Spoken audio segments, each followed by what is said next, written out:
Right now at this stage of life, I feel that I need to have a growth mindset firstly. Even in terms of my investments, my career choices, my day-to-day life, I am always optimizing for growth. A lot of opportunities come your way, but you need to also be very selective about it. You need to filter out what you're looking for in terms of growth as well as time you're investing. I really found out that this industry was left to a very fragmented market. There was scope for concentration, and I felt that this is the time wherein we have to take the opportunities coming our way. India has a lot of scope for penetration into deeper markets and unlocking new opportunities for people to be more financially independent. And I feel that with the right knowledge and awareness, people might choose to also invest a lot more into the stock markets. The recent 2-3 years have been phenomenal.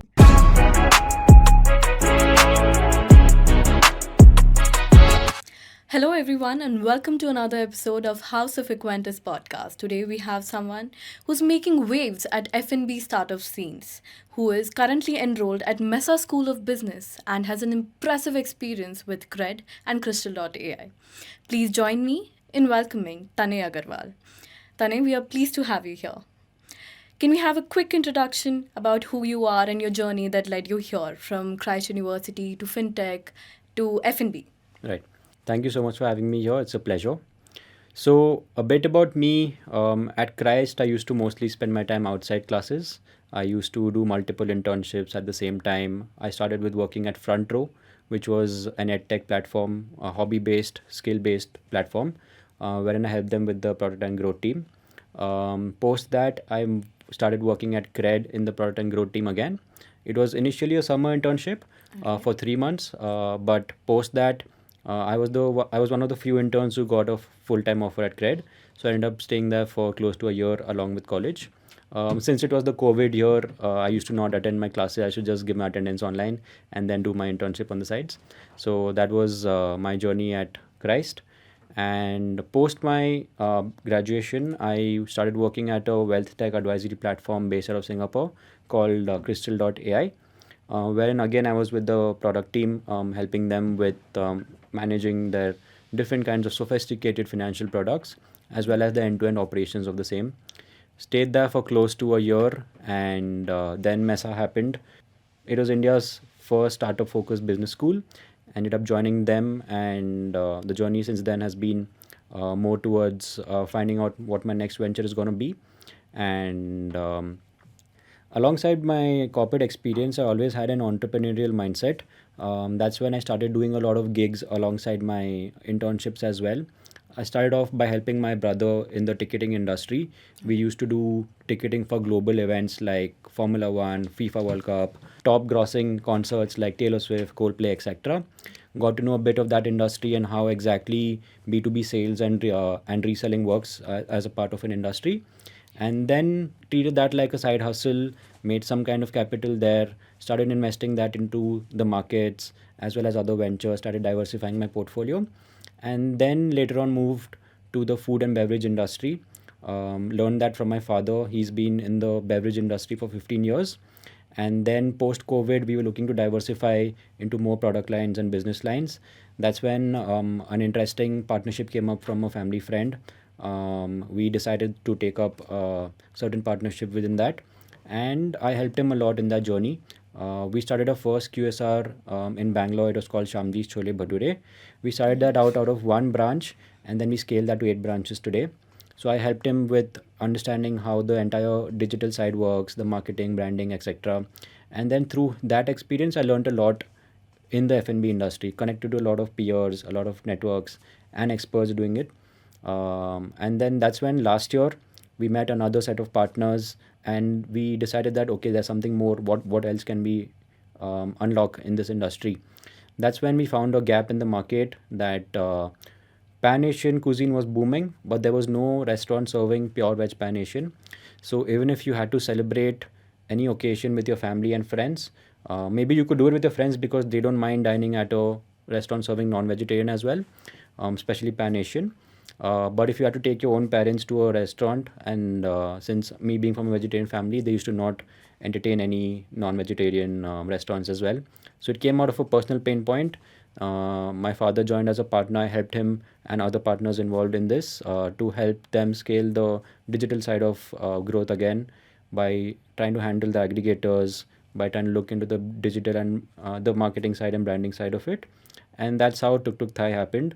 We started out of a small 2,000 square feet place in Koramangala last year, and since then the journey has been incredible. We just launched our third branch last month, and we're looking to expand more. Damn, that's really impressive, Tane. And before, diving deep into your story, can you tell us a little bit more about your CRED journey? Right. So how CRED happened was, at that point, Rahul Dravid's viral advertisement was going across all social medias, and I was really fascinated by the buzz around it. Early on to my career, I had made a choice that I'll be working at adding brands to my CV rather than most of hyper focused roles, because I felt that that would unlock a lot more opportunities for me in the future. And with me being in Bangalore, I wanted to be a part of the booming fintech ecosystem, wanted to understand and be with people who are smarter than me, and be in an entire ecosystem around them. So that's the reason why I started reaching out to HRs from CRED over LinkedIn, and then finally one of them replied back by saying that okay, send me your resume. That's when I send them a resume, I send them a short cover letter, etc. And they shortlisted me for a initial interview. Got through the first few rounds of interview. One thing which stood out in my profile was, if you notice, CRED never uses capital letters in their entire app or anywhere in the on the website as well. Right. I noticed that during my application, and I made my entire CV in small letters. Oh. So the recruiters noticed this fine detail, and they were like, we have had very few people who had noticed this kind of detail and taken the extra effort to edit your resume from scratch to make it relevant to us in our design language as well. So that really stood out, and that got me the opportunity into that door. It was not very easy to get in.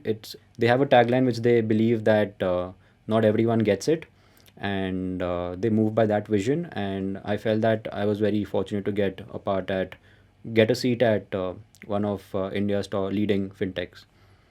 All right.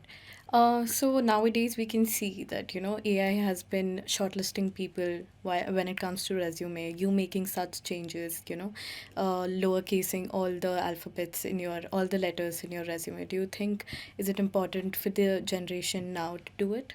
Yeah, so with the entire AI scene taking over shortlisting resumes, what I feel about it is that if you're applying for high growth opportunities, right, probably the hiring manager is not going to go by what an AI is telling them to do.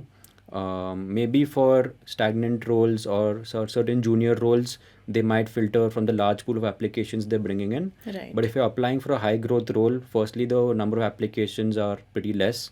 And you can always, even if your resume is the one who's being shortlisted from an AI, there can always be an additional wow factor which you can add on along with probably finding the email of the recruiter, sending him a note on LinkedIn. Right. um, Personalized that note would help. Exactly. That Got helps it. you stand out from the crowd a bit.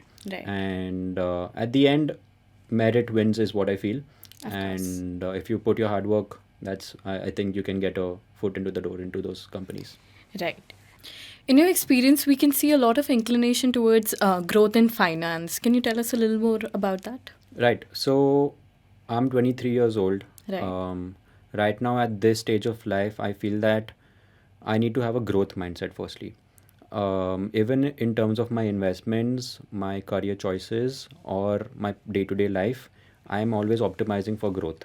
I feel that at this phase of I am in a place where I can take some risks, and if it pays off, it's going to be a life changer for me. So that's the reason why. So every decision I take, I ask myself, is it for my personal growth, and is the growth I'm looking to achieve from that decision enough for me to invest the time I am in that decision. So every a lot of opportunities come your way, but you need to also be very selective about it. You need to filter out what you're looking for in terms of growth, as well as you need to look into the time you're investing towards that opportunity, and it should be worth it, is what I feel. Also, like you've been managing a lot of things all together and simultaneously. So how do you manage then, whether it's F&B, finance, and other things, and your family business included? Right. So right now, I think we are at an age wherein we can put in all the energy we have. We Right. can do extra longer nights, probably work on nights, wake up early, and I. It also comes with a lot of sacrifices. The decisions which I'm taking right now, it is not easy to do it without sacrificing a lot of other things. You probably lose a few friends. You Right. probably also don't get to go on all the occasions you're invited to. So that's a very, it's a choice I've taken. Like no one forced it on me. So at this point of life, I'm optimizing for growth. I'm optimizing for as much experience as I can.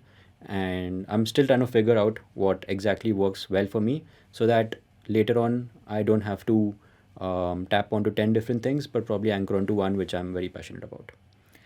All right. So coming to the F&B industry, what made you, deep diver into this? Right. So it all started by looking at my father.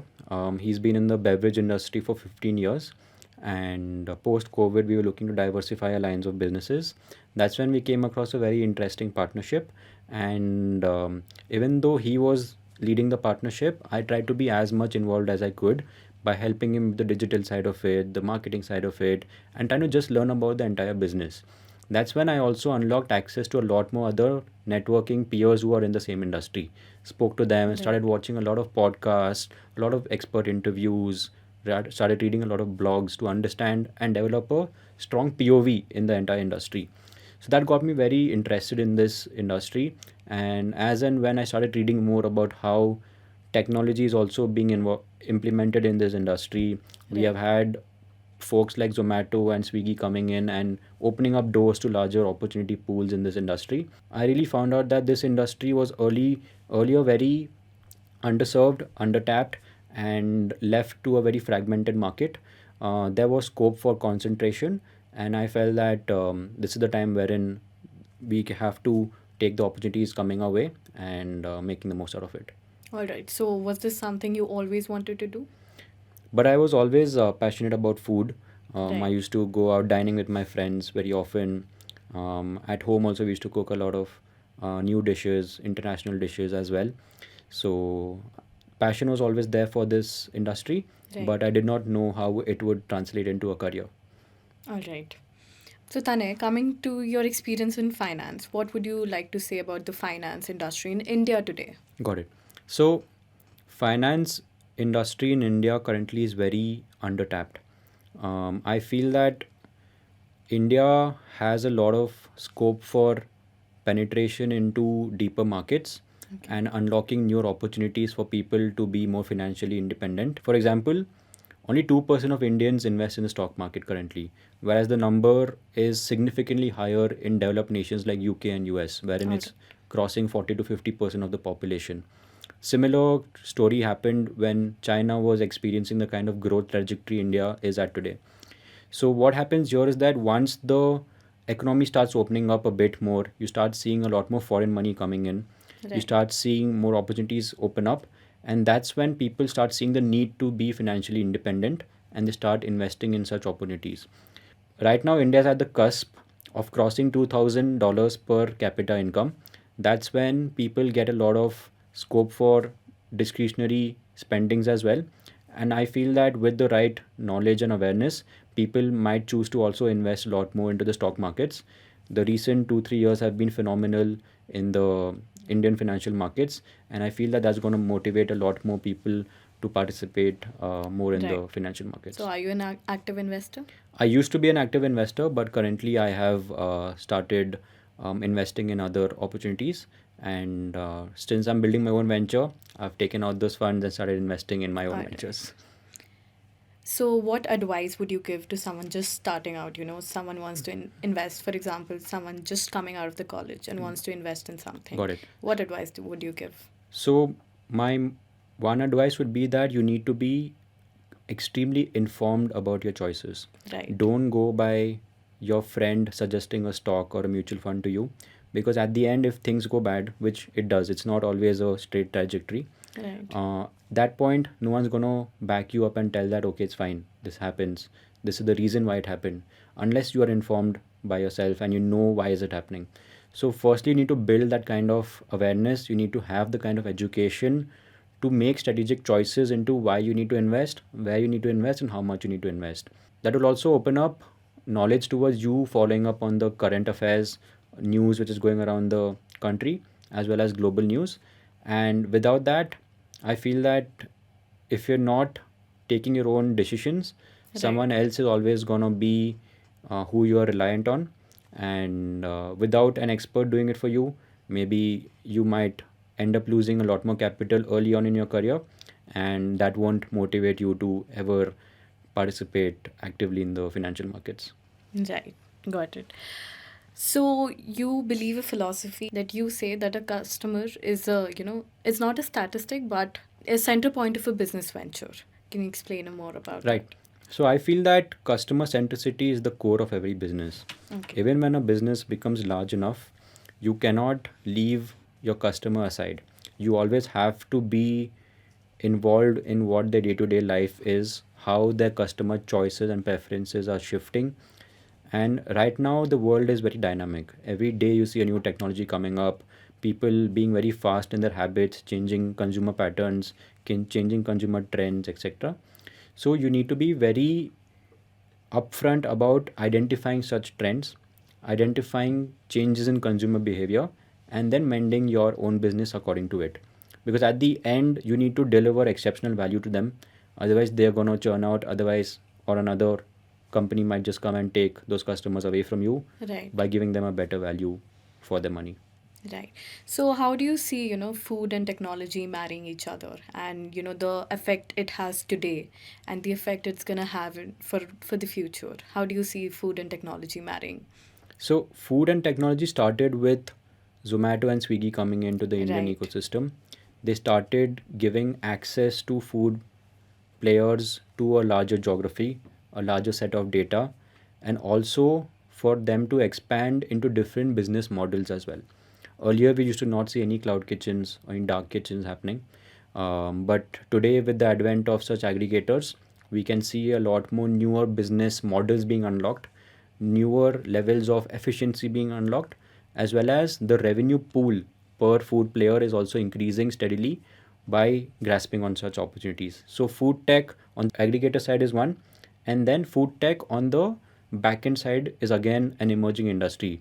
Earlier, people used to not look at the back end of food, it was very manual, it was very Right. labor intensive. Now, we see a lot of other certain companies like Pet Puja who are developing exceptional end to end POS systems, and they're being full stack about the entire back end process of a food service platform.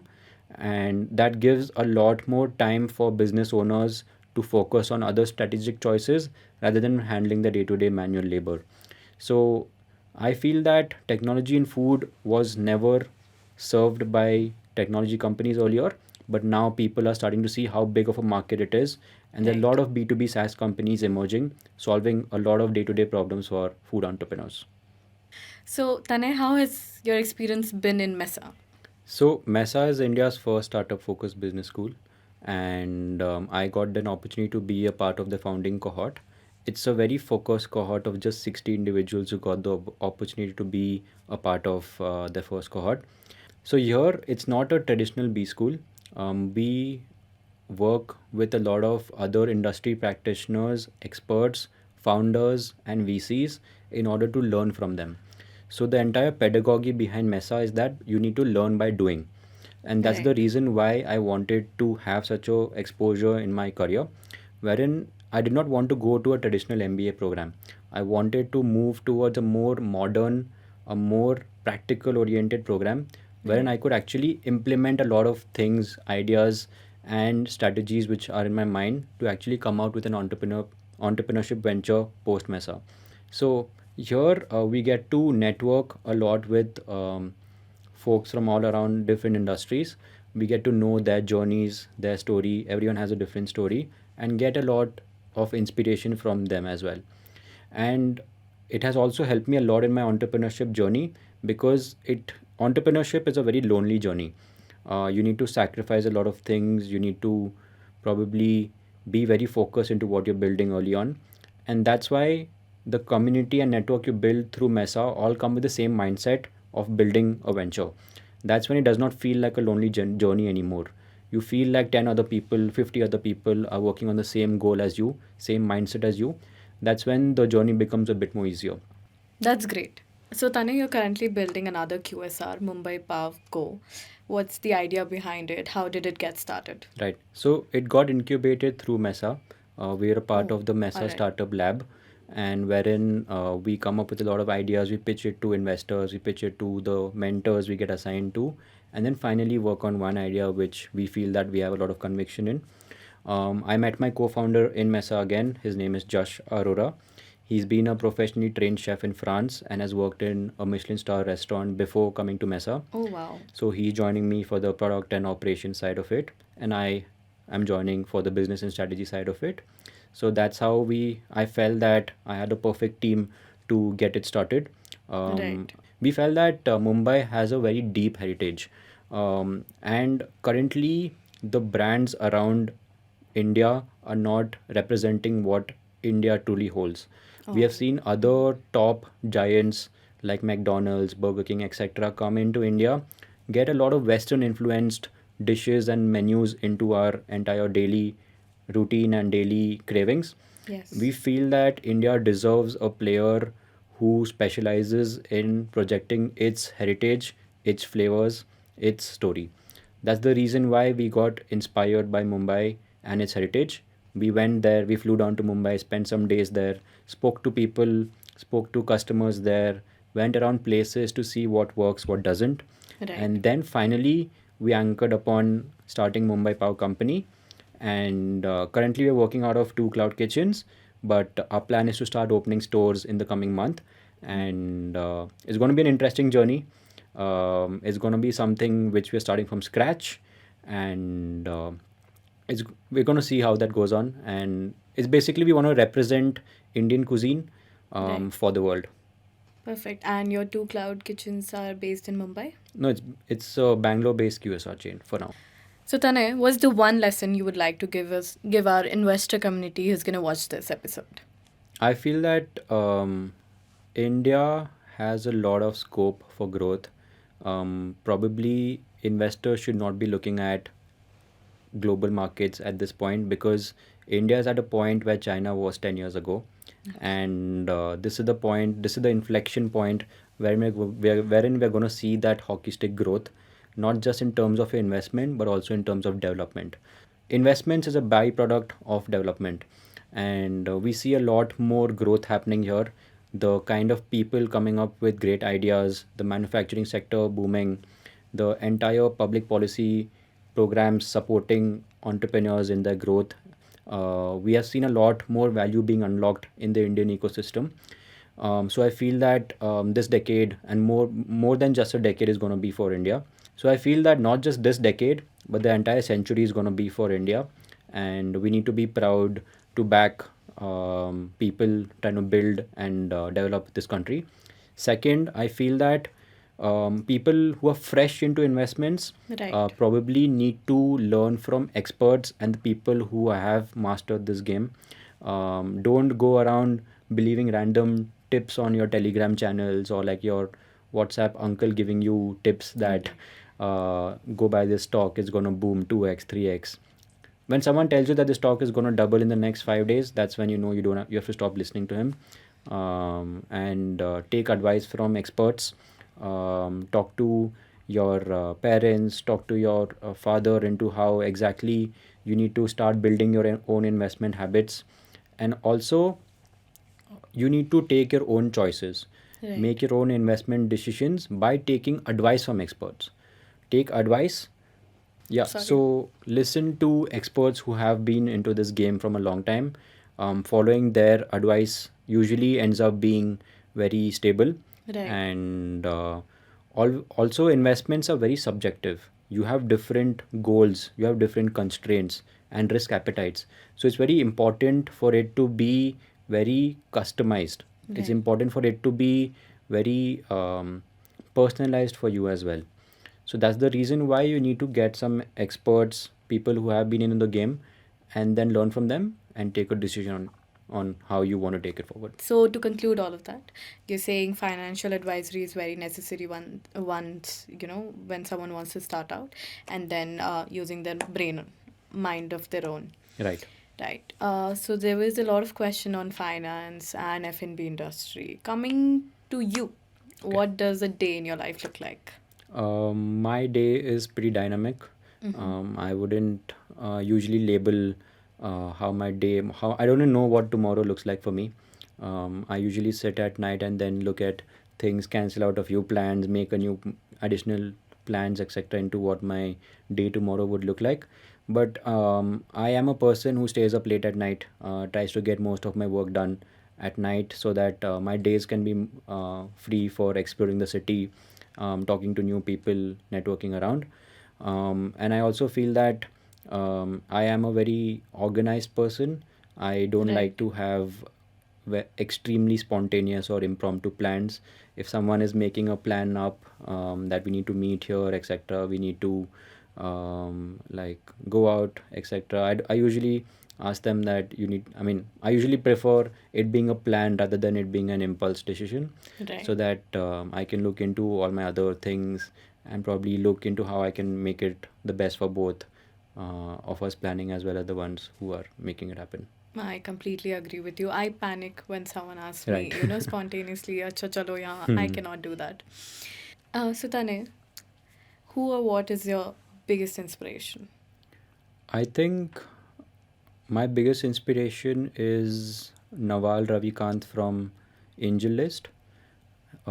He, I have listened to his podcasts and read his book at least twice, and I urge all the other viewers to do the same. I draw a lot of school of thought from his ideologies, his philosophies, and I feel that he doesn't just talk about high level philosophy, but exactly what works in the consumer's mind, what works in a personal level. And I resonate with a lot of what he has to say, and I find him very inspiring in my journey. Yeah. So, building startups, how important is a good team for you? Right. So I think that early on, when you're building a startup and you're in the early stages, more than the idea, it's the team who makes it happen. Everyone has 10 ideas, but at the end, it's the execution which takes you there.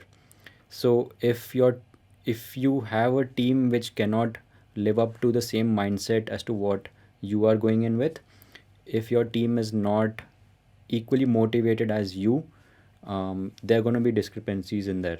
And at the end, you don't want to be solving team conflicts, internal conflicts, but you Right. want to spend that time in solving business problems, growth problems, etc.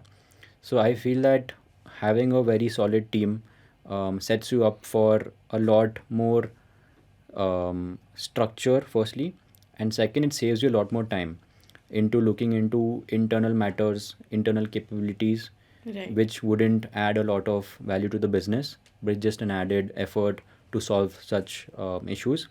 Second, a good teammate also helps you with compatible capabilities as well.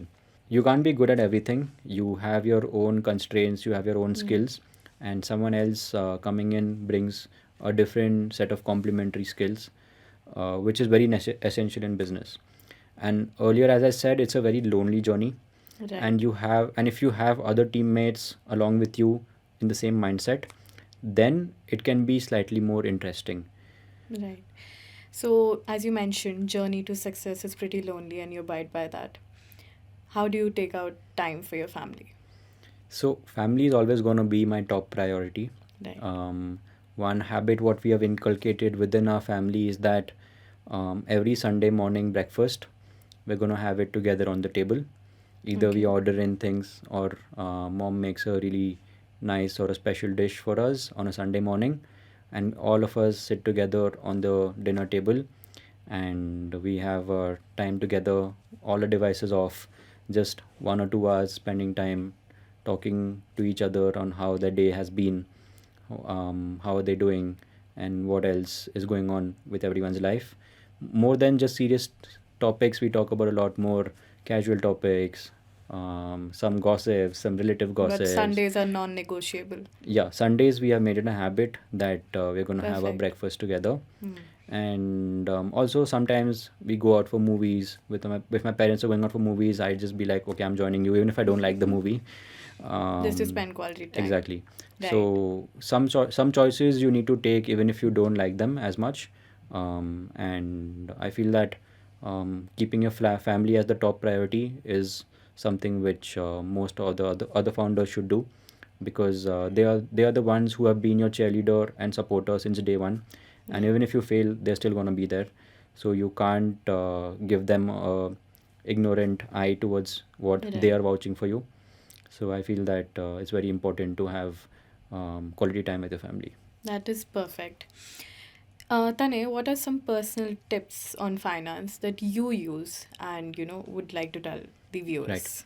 I feel that people talk a lot about diversification, Okay. but I feel that being very focused into one or two things can actually make your needle move a bit more faster. And you need to firstly have a solid opinion on a few things, and you need to back it by your actions. You So I feel that diversification is a hedge for lesser knowledge.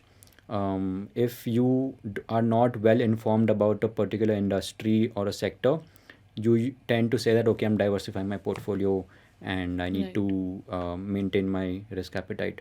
But if you have a strong POV, a strong conviction on certain things, you need to go all in into that trade, into that investment, and probably stick by your conviction. And usually, most of the time, that works out if you have done your due diligence right. So, the last podcast you watched, what's the one advice or one valuable lesson you would like to share with us? So I watched a podcast by Elevation Capital into how QSRs are built, Okay. and what it takes to be for a QSR to become venture scale. I feel that one advice from that would be that you need to firstly capture one city in a very hyper focused way. You need to have customers who love you. You need to have people who would miss you if you were not there, and then develop a certain playbook around that industry, around your business model, and then take it to other geographies. So rather than being all over the place and trying out multiple different geographies, different business models, try to find out in the first initial few iterations that what works for you, what your customer wants, and what you want to deliver, Have a loyal customer group, exactly. So right? basically, what works for you, what a customer wants, and what you can deliver better than the others around. So it also spoke about how you can develop different business modes and to build defensibility within yourself so that no other competitor can come and take market share away from you. So that was a very insightful podcast, very relevant to me, and I feel that anyone building in this sector should give it a watch. And what are some of the hardships that you've faced as a founder? One thing was sacrificing a lot of things. Lot of plans you make with your friends have to be sacrificed because you have some other commitments, um, which also demotivates them from inviting you to the next plan. All right. But it's a conscious choice you take. It's not like you don't respect their choices or time. It's that you're just putting yourself and your priority over theirs at this point of time, Right. and that's one. Second, it's not entrepreneurship is not a linear journey. It No. has its downfalls, it has its hyper growth, and people usually only commend you for your success. Success. Right. But in your downfalls, in your low moments, it's not usually out in public, Yeah. and that's when you can feel that, okay, this is not something which you are signing up for. Yeah. There might also be that sometimes you feel you have double thoughts into how you made the decision. You might think that I was fine at a stable job. I should have take another stable job, just have more time, spend time like how my other friends are doing. But I feel that persistence and dedication towards one goal has to be maintained, And over the period of time, if you have put in your hard work, if you put in your skills, it might pay off well, and you might have a good reward at the end waiting for you. So, do people around you and your friend circle, your family understands that you are busy because you're building something big and it's your dream, you're making your dream as a reality? Do they understand that? Yes, so they have always been very supportive. Right. I have a very small circle of friends who do understand where I'm coming from, and I really acknowledge the amount of effort they put in to make Right. sure that I am motivated, to make sure that in my low days they're there always around me to support me. And I feel that that helped me a lot in into maintaining my motivation, as well as when it happens, in case we end up being big, they are the ones who are going to benefit from it as well. um, Right. so I want to keep my circle small. Quality over quantity is what I believe in. So, Tanay, let's have a quick rapid fire round. All right. Let's get started. First, who is one person in the world that you would like to interview Nawal Ravikant. and why? He's been my inspiration, and he drives a lot of my school of thought. And I feel that I want to have a deeper conversation with him if I get the chance. Right. Fintech or food tech? Food tech currently. Trading or investing? I think investing, because it takes a less toll on your mental health. All right. Buying or renting? It depends on the product. Okay. So Tips from family members or friends or an advisor? I think an advisor any day. Audiobooks or reading? Podcasts. I don't. Perfect. Wait. Describe your Mondays in one word. Different. Every day. What's the last show you binge watched? Money Heist. Did you like it? Yeah, it was a good time pass. All right. AI or human intelligence? Human intelligence who knows how to use AI. Perfect. So, Tanay, you have achieved so much in a very young age, and you are literally an inspiration to all of us who are just starting out. It was great having you here, and our viewers would like to know one advice that you would give to us, people like us who want to start their entrepreneurial journey.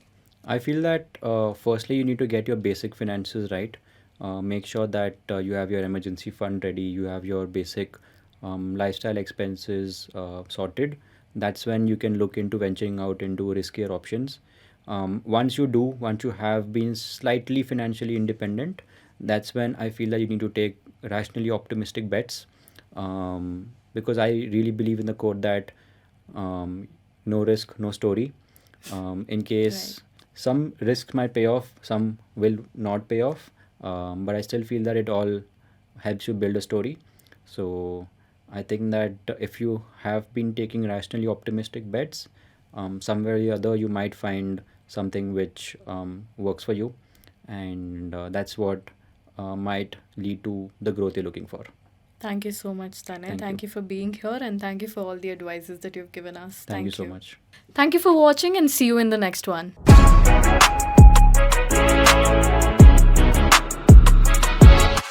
Investments in securities market are subject to market risks. Read all the related documents carefully before investing.